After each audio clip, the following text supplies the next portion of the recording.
sudah hadir, alhamdulillah. Kita buka. Assalamualaikum warahmatullahi wabarakatuh. Waalaikumsalam warahmatullahi wabarakatuh. Baik anak-anak, sebelum kita mulai kegiatan pagi kita hari ini, pembelajaran kita hari ini, alangkah baiknya kita awali dengan doa. Semoga pembelajaran kita hari ini bisa berjalan lancar dan memberikan manfaat dan ilmu yang bermanfaat untuk kita semua. Sebelum melakukan kegiatan, alangkah baiknya berdoa kepada Allah yang Maha Esa. Berdoa dimulai dalam hati. Doa selesai. Alhamdulillah, semoga doa kita diijabah oleh Allah Subhanahu wa taala. Dan alhamdulillah hanya 2 siswa ya yang hari ini tidak hadir. Kita masuk ke tema 4, pembelajaran yang pertama di subtema 1. Biar kalian semangat, konsentrasinya penuh. Kalau ibu tanya, bagaimana kabar kalian hari ini? Jawabnya, saya sehat, saya siap, selalu semangat. Bagaimana kabarnya hari ini? Saya sehat, saya siap, selalu semangat. Hari ini sudah siap ya? Are you ready?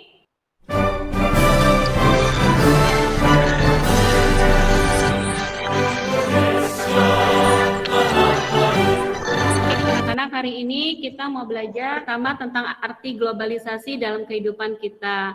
Terus kita akan mendiskusi tentang peran Indonesia di lingkungan ASEAN di bidang budaya, kerjasama Indonesia di bidang budaya dalam lingkup ASEAN. Kemudian setelah itu kita juga akan belajar bagaimana pentingnya listrik dalam kehidupan kita dan bagaimana sumber tenaga air dapat menghasilkan listrik yang bermanfaat untuk kehidupan manusia. Sekarang amati gambar berikut ini. Bu, apa yang kalian lihat di gambar ini? globalisasi, Bu. Nah, ini juga masuk bagian dari dampak globalisasi. Indonesiaku kaya dengan budaya yang perlu dibanggakan. Nah, ini lihat nih, padahal kita punya loh budaya-budaya yang sangat menarik yang bisa kita banggakan, budaya yang memang ini hasil warisan dari nenek moyang kita. Nah, anak-anak coba LKPD kalian yang pertama. Yuk, sekarang Ibu tugaskan peran Indonesia ya dalam sosial dan budaya di lingkup ASEAN. Nah, coba siapa yang mau dari kalian membacakan tugas LKPD yang pertama? Apa sih peran atau kerjasama Indonesia di bidang sosial dan budaya di ASEAN? Peran Indonesia dalam kerjasama di ASEAN di bidang sosial dan budaya. Membantu negara yang dilanda bencana, contoh Myanmar dan Filipina. Indonesia aktif dalam kegiatan kebudayaan, contohnya keterlibatan Indonesia dalam ASEAN Cultural Heritage. Ada contoh peran Indonesia atau kerja sama Indonesia di bidang sosial dan budaya. Kalau sosial itu kaitannya dengan kegiatan-kegiatan kemanusiaan ya, contohnya kayak kemarin beri dana ya sebesar 200 US dollar untuk apa? Untuk membantu penanganan COVID-19 di negara mereka. Ini namanya brain game. Jadi untuk mengasah otak kanan dan otak kiri kalian sama ya. Ikutin ya. Tangannya mana?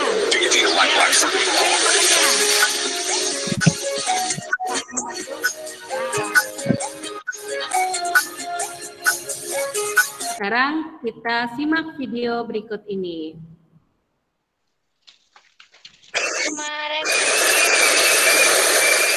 Memanfaatkan aliran sungai Molobayan dan sungai Ongkang, warga di desa Mengkang, kecamatan Lolayan, Kabupaten Bolaang, Mongondo, Sulawesi Utara, membangun pembangkit listrik dari kincir air. Coba Arya boleh dinyalakan soundnya. Ya, Bu. Informasi apa yang kalian ketahui atau yang Arya ketahui dari berita tersebut? Tentang apa, Arya? Tentang warga di kampung menggunakan kincir air untuk membuat energi listrik. Oke, sip, pintar. Pertanyaan berikutnya, mengapa Desa Mengkang membuat pembangkit listrik tenaga air? Ibu mau jawab, yang jawab Aura Novira. Untuk penerangan anak-anak belajar kalau malam atau acara rapat. Ya, jadi sangat penting sekali listrik dalam globalisasi ini, dalam kehidupan kita ini. Nah, yang keempat, pertanyaan yang keempat, manfaat apa yang mereka dapatkan setelah adanya pembangkit listrik tenaga air? Ibu mau pertanyaan ini dijawab oleh Melvin. Coba mana Melvin? Ya, Bu. Melvin dijawab. Manfaat apa yang mereka dapatkan setelah adanya pembangkit listrik tenaga air? Ini kayak bisa belajar malam listrik gitu. Terus apa lagi? Ya. Terus apa lagi? Penerangan jalan, Bu. Iya, penerangan. Iya. Nah, bisa ya. Jadi bisa untuk penerangan jalan di malam hari, belajar di malam hari, dan kegiatan lainnya yang dilakukan di malam hari. Nah, di sini ada tentang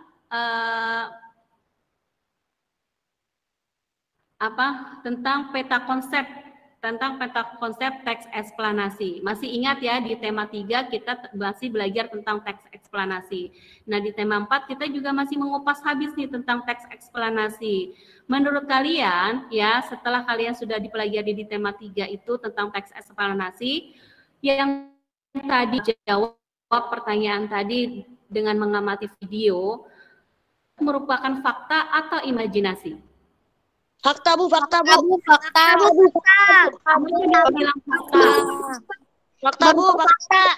Bisa dijelaskan? Iya, Bu. Fakta, Bu. Ya, bisa dijelaskan kenapa fakta? Sesuai keadaan. Sesuai dengan keadaan aslinya, Bu. Oke, sip, pintar. Ya, karena memang ini adalah pernyataan umum, karena di sini masih ada topik atau peristiwa ya, atau fenomena alam atau peristiwa di Desa Mangkang yang tidak bisa mendapatkan listrik. Nah, terus masuk nih ke deret jelas bagaimana akhirnya kepala desa dan warganya bersama-sama bergotong royong membuat mikrohidro. Deret penjelas itu biasanya banyak. Kok di sini sedikit nggak dijelasin? Oke, nah inilah karena tadi pertanyaan yang tadi nomor 3 itu belum tadi dijawab oleh Safa tuh, belum dijawab dengan panjang lebar, karena memang di video itu hanya bagaimana kepala desa membuat mikrohidro, belum menjelaskan bagaimana cara kerja mikrohidro. Nah, di sini bisa kita tambahkan ya untuk menjelaskan bagaimana cara kerja mikrohidronya. Di paragraf ketiga ini baru terakhir adalah kesimpulan. Kenapa di paragraf ketiga ini bisa dinamakan kesimpulan? Karena lihat di sini. Nah, di sini ada pendapat. Oleh karena itu, mereka harus menjaga kebersihan air agar ketersediaan air selalu terjaga. Ya, nih, kenapa dibilang kesimpulan? Karena di sini ada pendapat yang diberikan oleh si penulis. Sekarang kita bisa saksikan video berikut ini.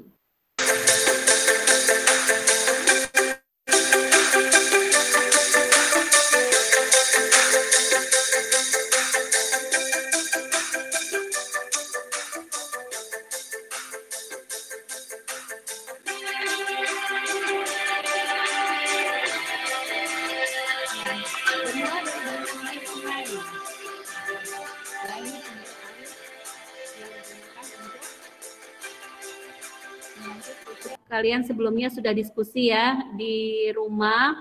Sekarang kita dengarkan presentasi dari ketua kelompok kita untuk menjelaskan bagaimana mikrohidro atau pembangkit listrik tenaga air itu bekerja. Tahapan-tahapannya ya. Baik, yang pertama Ibu persilakan untuk kelompok 1. Air sungai dibelokkan ke saluran terbuka, lalu pintu air untuk kontrol debit air. Lalu air menuju bak penenang 1. Air menuju bak penenang 2 atau opsional. Lalu air yang berlebihan keluar melalui bak limpasan. Setelah itu, air yang digunakan menggerakkan turbin masuk ke pipa pestok. Lalu, air dari pipa pestok menggerakkan turbin. Turbin menggerakkan generator yang menghasilkan listrik. Listrik dari generator masuk ke elektronik load control. Lalu, listrik dialirkan ke jaringan listrik. Oke.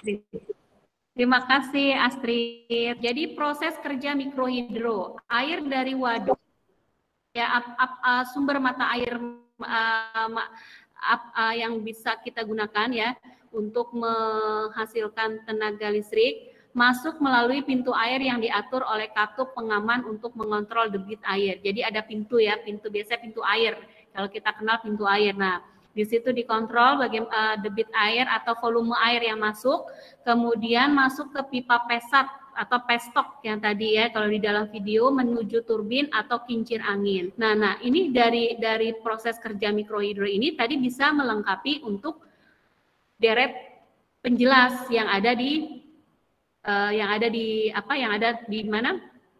Yang ada tadi di bacaan yang sebelumnya. Kan tadi masih warga bergotong royong membuatkan mikrohidro. Terus belum ada tuh penjelasannya bagaimana kerja mikrohidro. Nah, ini bisa kita masukkan untuk memberikan penjelasan di deret penjelas. Ya. Bagaimana? Sudah paham sampai sini? Semuanya? Paham ya? Alhamdulillah. Jadi dalam kerja mikrohidro itu ada dua elemen yang penting, yaitu turbin dan generator. Oke, nah ini gambar dari gambar dari mikrohidro. Nah, sekarang kita mau menyimpulkan apa aja sih yang kita pelajari hari ini, coba. Pertama tentang Pertama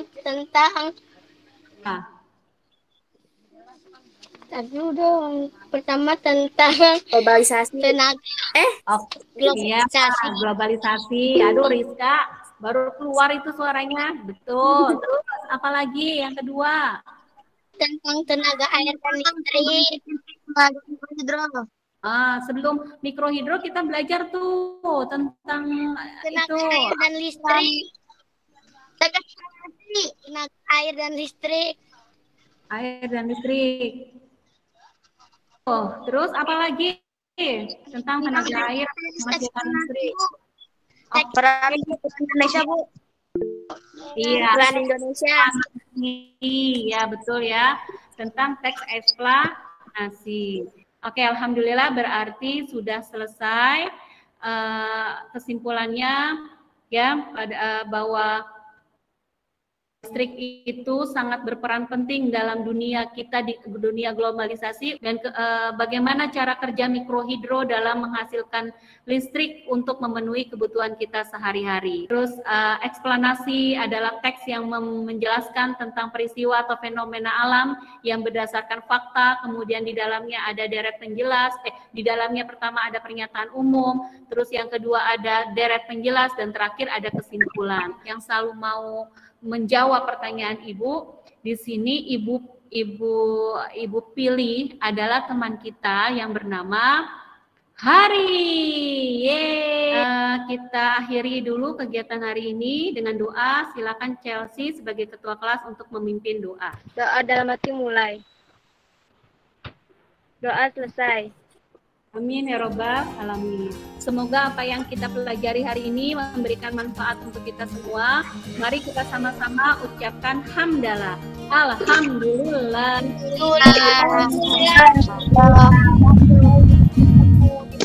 Berikutnya. Assalamualaikum warahmatullahi wabarakatuh.